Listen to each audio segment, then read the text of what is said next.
상황이 내 맘처럼 되지 않는다 할지라도 하나님은 분명히 우리를 구원하여 주셨고 오늘 불러 주셨기 때문에 분명히 책임지시고 오늘 말씀하여 주시고 그렇게 살아갈 때 하나님께서 우리에게 은혜와 능력을 주실 줄 꼭 믿으시기를 바랍니다. 로마서 11장 29절의 말씀을 우리가 읽고 말씀으로 더욱더 나아가겠습니다. 읽겠습니다. 시작. 하나님의 은사와 부르심에는 후회하심이 없느니라. 아멘. 사도행전은 하나님이 사울이라고 하는 바울을 세상으로 향하던 사울을 바울로 하나님께서 인도하여 주신 그러한 말씀이 있는 성경입니다.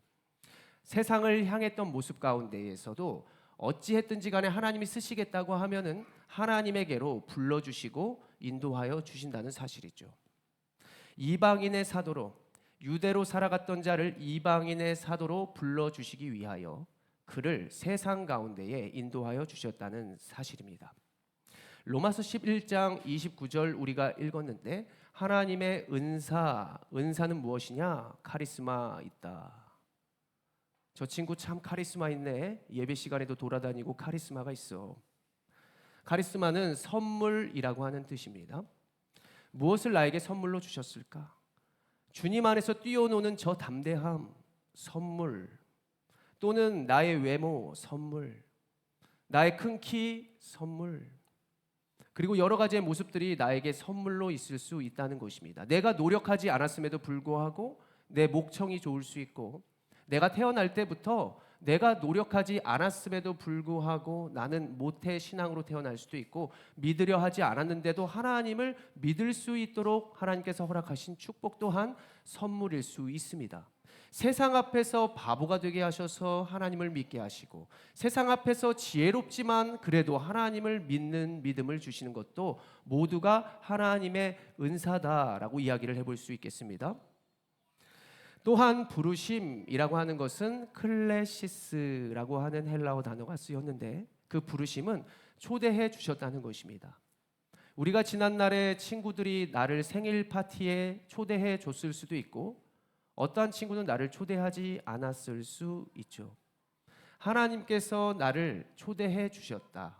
그렇다면 분명히 어떠한 뜻이 있겠습니다. 그리고 분명한 관계가 있기 때문에 초대하여 주신 것입니다.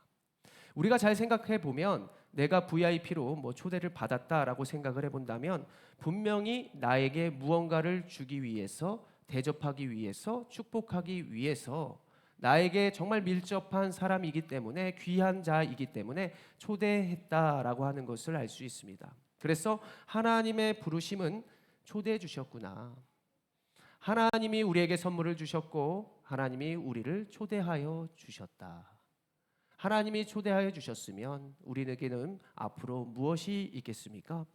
하나님 안에 거한다면 먹을 것, 입을 것, 그리고 그 안에서 누릴 수 있는 하나님 집 안에서 거할 수 있는 것을 분명히 허락하여 주신다는 사실이죠. 그래서 우리가 연약하고 힘들 때 하나님의 전을 찾는 이유는 나는 이미 하나님께 구원을 받았고 그리고 부르심과 은사를 받았으니 이곳에 당당히 오는 것입니다. 내가 받았던 것을 다시 한번 기억하고 이곳에서 다시 한번 하나님의 부르심을 받은 후 그리고 내가 연약해진 것, 내가 부족해진 것을 하나님 앞에 고백함으로 다시 하나님께 그것을 받고 그리고 세상 앞에 담대히 나아갈 수 있는 특권, 이것이 바로 하나님의 후회하심이 없다라고 하는 뜻에 녹아져 있는 것이죠. 오늘 로마서 11장 이것은 오늘 하나님의 은사와 불러주심을 후회하심을 분명히 말하는 것인데 이 말은 분명히 하나님이 모든 것을 이루어 주신다라고 한다는 사실로 여러분들의 인생 가운데서도 받기를 간절히 원합니다. 세상의 소리에 걱정하지 마. 너희의 믿음 흔들리지 마. 너희들은 언제나 나의 초대를 받은 자임을 명심해. 그리고 내 안에 거하면 너희가 다시 담대히 나아갈 수 있어라고 한다는 사실을 우리는 믿으며 나아가야 할 것입니다.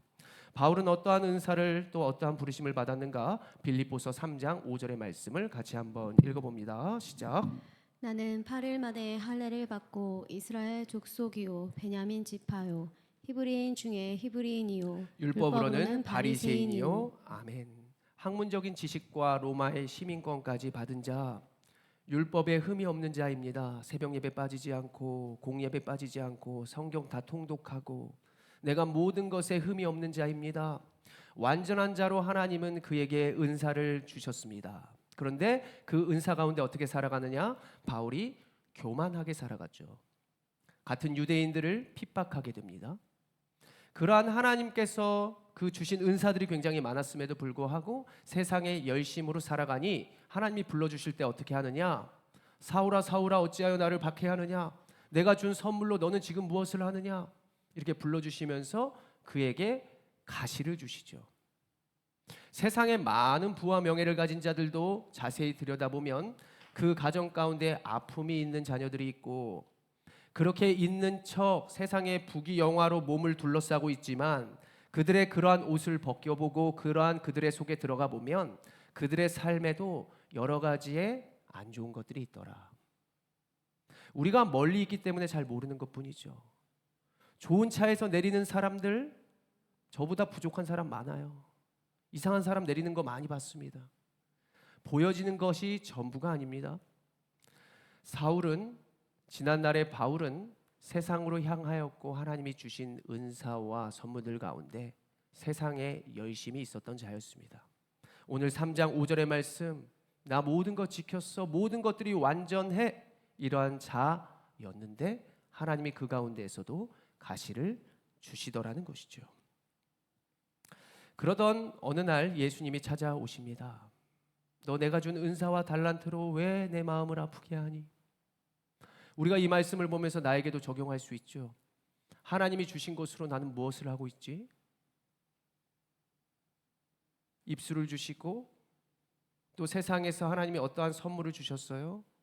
이분이 일하면 완벽해요. 교회에서 여러 가지 빈틈이 없어요. 그랬을 때 내가 어떠한 모습을 주변에 드러내는가? 나 잘났어. 내가 있어서 교회 잘 되는 거야? 내가 있어서 이 회사 잘 되는 거야? 너 나 때문인 거야? 이러한 마음으로 계속해서 나아간다면 하나님이 부르실 때 분명히 그것을 꺾어야만 우리는 돌아올 수 있겠죠.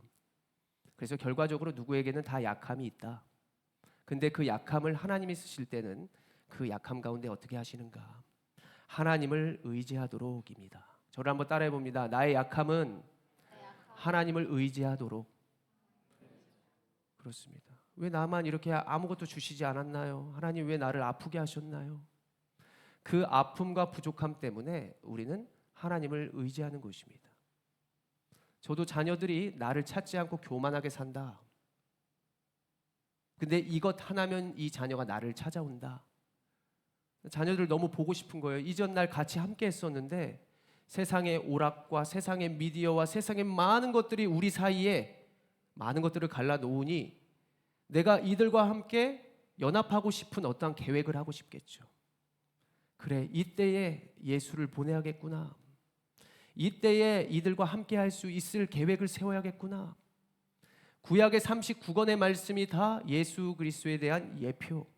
우리와 함께 하고 싶은 하나님께서 계획하심, 우리와 함께 하시려고 계획하심, 이것이 구약 성경에 있다는 것이죠. 그래서 그 모든 약함과 부족함과 그 기다리는 시간 가운데에서도 하나님은 우리와 함께 하려고 하실 그러한 모든 것들을 항상 준비하고 계시더라. 예수님이 오신 후에도 예수님이 다시 부활 승천하신 그 종말의 때 우리는 살아가고 있는데 하나님이 우리의 약함과 우리의 모든 부족함 가운데에서도 우리와 함께 하시려고 우리에게 축복을 더하여 주시려고 우리에게 부족함과 약함을 주시더라라고 하는 것을 우리는 먼저 바울의 인생을 통해서 알아야 합니다. 그런데 바울도 하나님을 의지하고 약함 가운데 이방인의 사도로 교회를 많이 세우고 그리고 복음을 잘 전했습니다. 하나님을 믿는 믿음이 강건하였고 내가 약한 그때의 강함이다라고 선포하면서 약할 때도 하나님 의지하며 나아갔어요. 그런데도 우리가 오늘 본문의 배경을 보면 그에게 어려움이 찾아오는 것입니다. 그것도 같은 동포인 유대인들이 자신을 핍박하고 죽이려 한다는 것이죠. 무려 40명의 사람들이 음모를 꾸며 바울을 죽이려 한다는 것입니다. 지난날의 어려움과는 동일하지 않습니다. 더 완전한 계획으로 종교 지도자들을 이렇게 수배하여서 같이 바울이 빠져나갈 수 없도록 로마로 도망치지 않도록 그들은 공모를 꾸몄다는 것이죠. 이것이 오늘 말씀의 배경이었는데요. 그렇게 하나님이 그 바울을 그냥 또 두시는가? 그렇지 않습니다. 오늘 우리가 말씀이 있기 전 23장 11절, 여러분들 힘들 때에도 항상 고백해야 할 말씀인데 같이 한번 읽어봅니다. 시작. 그날 밤에 주께서 바울 곁에 서서 이르시되 담대하라, 네가 예루살렘에서 나의 일을 증언한 것 같이 로마에서도 증언하여야 하리라 하시니라. 아멘. 예수님을 십자가에 못 박았던 유대인들, 그 동족들이 바울을 죽이려 했지만 하나님은 환경 가운데의 모든 것에 합력하셔서 바울에게 찾아와 말씀하시는 것이죠. 두려워하지 마. 내가 너 불러주시면 후회하심이 없어. 불러줬으니 내가 완전하게 너를 사용하고 인도할 거야 라고 말씀해 주시는 것입니다. 하나님이 이제 바울을 환경을 움직여서 보호하여 주시는데 오늘 말씀의 본문인 것이죠. 때로는 같은 이방인이 아니라 나와 다른 자들이, 이방인 사람들이, 그리고 움직일 것 같지 않은 그 환경이 움직여서 바울을 보호하여 주더라는 것입니다. 바울보다 앞서 일하시고 믿지 않는 자의 입술을 통하여 바울을 보호하여라, 바울을 지켜라 라고 하는 모습의 내용이 오늘의 본문의 말씀이라는 것이죠. 그래서 오늘의 말씀의 내용은 우리가 하나님의 은사와 부르심을 받은 자들로서 여러 인생 가운데 말도 안 되는 어려움을 겪을 수 있다. 때로는 내가 정말 믿었던 사람에게, 그리고 내가 분명히 할 수 있었던 것 같은 그런 모든 상황 속에서도 문제가 생길 때 우리에게는 어려움이 찾아오더라는 것이죠. 그런 바울 가운데 하나님은 또한 찾아주십니다. 담대하라, 내가 너와 함께한다. 내 부르심에는 후회하심이 없다. 분명히 그것을 믿어라 라고 하면서 바울이 담대히 나아갔더니 하나님이 안 되는 환경 가운데 주님께서 함께하여 주심으로 믿지 않는 자들을 움직이시고, 그리고 움직이지 않을 그러한 세상의 환경을 하나님께서 움직여 주셔서 바울을 온전히 로마로 향할 수 있도록 하나님께서 함께 하시더라라고 하는 것이 오늘의 말씀입니다. 그래서 여러분들, 우리의 인생 가운데 하나님이 때로는 막을 수 있습니다. 잘할 수 있을 것만 같은데 거기서 문제가 생길 수도 있어요.